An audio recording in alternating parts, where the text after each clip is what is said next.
Last video I had decided to upgrade my Point Atlas storage depot and ship unloading and loading zone with solar panels and batteries, and it has created a major problem. So anytime I load into the game at a later time in the day, my storage or my power system will actually generate a very low amount of power due to the fact that the batteries start at 0 energy, meaning that if I only have an hour left of daylight, and this time I had like 8 hours left of daylight, so we got to like 700,000, I will not have enough energy to last throughout the night, meaning if I log into the game and it turns out the last time I was playing was at nighttime, I will be completely out of power or very close, depending on how things were set up. So as you can see here, I went from this base back to my Point Atlas base after reloading the game with 700,000 power. That is the only thing, is the time of the portal, and well, bang, we're already at only 100,000 power. Where'd 600,000 power go? I have no idea. It's different depending on the time of day. I've had it where the batteries have just been at 0 instantly for no real reason, which causes me, of course, to inevitably run out of power, which causes me not able to access my storage containers or any of the rest of my base, and it just kind of looks like a ghost town anyway now. So what we did next was head to my new Nip Nip farm. This is from the previous video. It is powered off of Nip Nip energy. We have a Nip Nip generator right here. This farm is runnables in forwards and back, meaning you can take the portals from the center of the base or from the landing pad area and harvest the entire farm and be able to exit it from either way you take it. Pretty cool. The whole thing's pretty cool. I also want to mention we are going to be showing the glyphs to the system to all of my Nip Nip farms, but before we do that, I want to go ahead and explain to you my new storage system. It's going to be Starship based. I decided this when I realized that I was just starting to offload a bunch of crap to my starships anyway, and the fact that starships can be upgraded and the fact that you can expand their inventories to larger amounts than what storage containers can even hold gave me the idea to use starships as my storage containers. I already do that for my smeltery ship, however I haven't had it renamed in a minute because I did a ship showcase, so I need to rename it to smeltery again. But besides that, these are all my ships. They're all already loaded full of crap because my raw materials and my crafting materials drawers, even though I already have 2 of them, are already full, and there's no need to have more than one thing for raw materials and crafting materials if I can just use a starship. You get me? My storage containers are now going to be used only for my Nip Nip farms. I would like to build enough Nip Nip farms in order to fill 10 storage containers, all within 1 or 2 harvests in a single day, which would make for a lot of credits. Eventually I'm going to sit down and do the math, but it'd be 50 times 10, that'd be 500. 500 times 20, that would be 1,000. 20 stacks of Nip Nip would make like 500 million, so $500 million in Nip Nip in a single day. That is my goal. I want to surpass it eventually, but then we're gonna have to do, I don't know, we're probably just gonna have to go sell it every single time we do it. We're gonna have to sell it instantly. That's how it's gonna be once these farms are done, guys. But anyway, on to finding the alien monolith. Here we found it, and we are going to go ahead and interact with it one more time. We made the mistake of hopping in our ship the first time, actually. I thought that was kind of funny. We ended up finding another one anyway, gave it the Viking dagger, and it told us where a portal was. I love this portal. It is sideways, guys. This crooked portal made for the base design to be extremely creative. The first thing, of course, we did was begin to charge all the glyphs because we had to have it being a charged portal. It's going to be a portal base. So yeah, this is also going to be the portal that you spawn in when you go here. Dinosaur, pie, pentagon or octagon, whatever. Indian TP, 2 trees, a bug, a pie, a boat, a bird, a rocket ship, and a Minecraft brewing stand. Did y'all get that? I hope so. If not, go back and pause. Anyway, so this is how it is. It's sloped, so we had to turn our stone floor panels a certain way by clicking the shift button, using the mouse scroll wheel. Clicking it again, you can scroll all the axes for this specific type of item.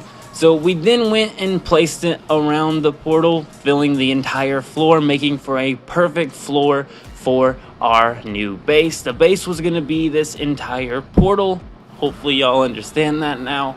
What we're doing here now is creating an area for 5 landing pads. I'm going to start with 5 docks. That's how it's going to work. I'm going to have more ships so I can just continuously add ships with different names. So when I'm looking in my UI, I see the name of the ship. It tells me what it is. I summon it, and then I go summon it to one of the pads, and then it's on docking pad 0 first, then docking pad 1, etc., etc. We will see that in a bit, but for now, that is the wall done there. We had to build 2 different walls, and then we had to figure out a way of making it level so that we could put a level roof on it, and also what to do with the center portal, but that is all yet to come. We also went ahead and summoned a ship onto a landing pad because some random trader ship had landed on one of our pads already. This place should also make for a decent place to sell our nip, so that should work out. Now, here's how it's looking so far. I'm really loving this even just now. It also is just in front of a mountain. I love it. It's kind of hidden out of the way, and it's my entire nip storage area. So it's all powered by nip. As always, guys, I like to make nip power builds. I'm sorry, nip energy is the future. Accept it or accept it. That's all I got to say. So we then began to decorate the entire thing. We tried a couple different things. I think we ended up doing the entire bottom. Maybe we did the bottom with all of the standing planters, but I don't actually remember if we kept those or not. We may have just kept that little strobe beam there because this is just a crazy base. This is mainly just nip storage where the portals are, but it's also going to be an open arriving area you will be able to get in and out of still. Here is how it's looking now. What I think we did next was actually begin placing down the storage containers. So I'm not sure we actually placed any storage containers, but here's how the decorations are going so far. I'm liking how it's going. There's a long way to go. Let us go. So this right here is actually going to be the start of the next wall. I'm thinking this is pretty close into the beginning of the build, though. There is a lot to come here when it comes to this wall. However, we should be seeing that shortly. Right here is just making sure the floor met with these boxes perfectly so that nothing was weird or sticking out too badly. Because that is the main factor I look into in my bases, is I don't want anything looking bad on the outside and good on the inside or anything like that. I try and make them all look as good as possible. Here's how it's looking. You're starting to get the idea of what the base is going to go. One thing I will say is that the space police always want to be harassing me about one thing and one thing only, and that's that I just happen to always have some nip on my inventory. I cannot wait till I just have 10 storage containers worth of a freighter full of area to go stow all of my beautiful nip to, because that will avoid all of this. A stash spot and you'll never have to deal with them again. Here we go, running from the police. This was a pretty quick one. We got away pretty quickly from that guy. We got into our hyperdrive and another guy was after us. We kept our hyperdrive on as long as possible, and by the time he actually got to pull us over, we were right in front of the space station. So of course we refused to comply, and we booked it to our space station where we would be heading to our Point Atlas base to be, like I said before, deleting it. Here we go. I am going to be missing this base. Here's one last shot. Link down below to the video covering the showcase of this wonderful base. Goodbye, previous storage depot. We have a new system now. I also just want to say this hole in the ground here, just showing the shape of Point Atlas, was almost just like the ghost of Point Atlas. For as soon as logging off, that's gone forever.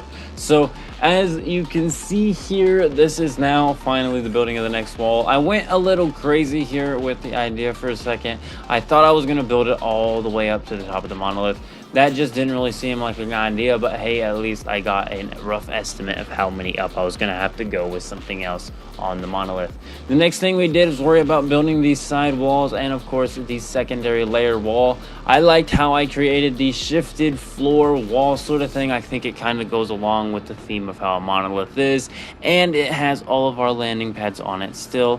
Here's where we placed our storage containers. Those are all just nip storage containers. We also used some wood walls here to go ahead and build a wood wall structure around these storage containers and around a few other parts of the base, also allowing us to create a spot where a bunch of capacitors and such are going to be placed that are all harvesting the power of Nip in order to power this small storage depot. We didn't go too crazy on the tech here, but I will say we did use quite a few exotic decorations and do quite a few wonderful things when it came to this build. We also did a lot of decorations here that ended up getting deleted because we deleted some glass, and when you delete a glass cube, it will actually take away some things. Some of them stayed, and it kind of created like this techie looking vibe to it anyway. You will see what we came out with in the end though. I did like how this was, but there was a wee bit too much decorations, and it kind of adds like a breakup of different things to the look of the outside of this base. Y'all will see in a minute. Here's how the storage container area is looking, and here is how this area is looking. Pretty as did this little area here. Once again, some of that did get placed over with the glass placing here. We then began to place some glass down here. We glassed off this entire roof here. I'm not sure if this shot shows all of it. I'm not sure if we showed that again. We also put some caps over the wooden part so that we could use that as an area to show all the tech there. We also did some more glass placing, though I'm not sure we kept all of it. Some of it did have to be cleaned up. We even had to go under and clean some of it up under there as well. I have not placed any stilts under these yet. I think I'm actually going to place some stilts before we do any sort of cinematic showcase. However, the base was basically done by the time we are done with this current period. So right here we were placing teleporters, it looks like, and also opened up the glass enclosing on top. We are going to be placing all sorts of different decorations in there, allowing for even more sweet decorations to begin. As you can see, we needed to patch up some work on the monolith still and go ahead and enclose all four sides of it. That was going to be important. Here was the decorating of the interior here. We also ended up putting a portal in here. I'm not sure if that's this clip or the coming up clip. And as you can see there, the monolith has some walls now, I think. It's not done yet though. I almost wanted to leave it not done just as like, oh, the corrupted people got it, but nah, here we go. The monolith's done. We also stuck a sign on it. We decorated the crap out of it. We threw all sorts of lights on it. We threw like, we used the table and we actually made it look like a satellite beacon, and I'm going to consider that like sending nip energy to the other farms in the system. Since they're all system wide, the energy is sent throughout the system. It's a very large farm here, and this isn't a farm, but you know what I'm saying. It's the farming for the energy. The energy is being sent out through the atmosphere basically here. So this is my nip storage facility primarily, but since all my nip is housed here, all of the energy produced here is a very large amount, allowing for it to be sent to any future farms that we build. So from now on, we're going to be building nip energy receptacle bases so that they're going to be receiving energy from this base and that system. We also went through and decorated this base with numbers 0 through 4. Those are the numbers we had, so those are the numbers we used. I do want to update one of those portals to where it says 0 to the 4, just so that I know that will take me back to portal 4. All 5 of the landing pads actually loop so that you can go 1, 2, 3, 4, 5 in continuation, with one pad being forward, one pad being back on every single landing pad. It's pretty cool. Also, we decorated this area. Here's how the decorations were starting to look. The base was really starting to come together at this point. I do believe we are actually getting relatively close towards the end of the video. The next thing we actually were going to be doing very soon actually was doing a test run of our portals. We did, of course, have to go through and make sure all of our numbers were placed. I do believe we actually went and made them black numbers so that they'd be the easiest to see on the white walls there. Numbering the portals is just for me, but also for the aesthetics, so every single pad is numbered. I also wanted the pads numbered so that I could do the system of 0 through 4. You start on the 0 pad and you continue from there. That's how it works. There's a portal room on the 0 pad only. That way you know which one will get you to the teleporter to teleport to another base, or the landing pad to go ahead and get more materials. You get me? So mostly is an aesthetic base, but we will be on to the showcase now. Go ahead and leave a like on the video if you enjoyed it, and keep it beast mode.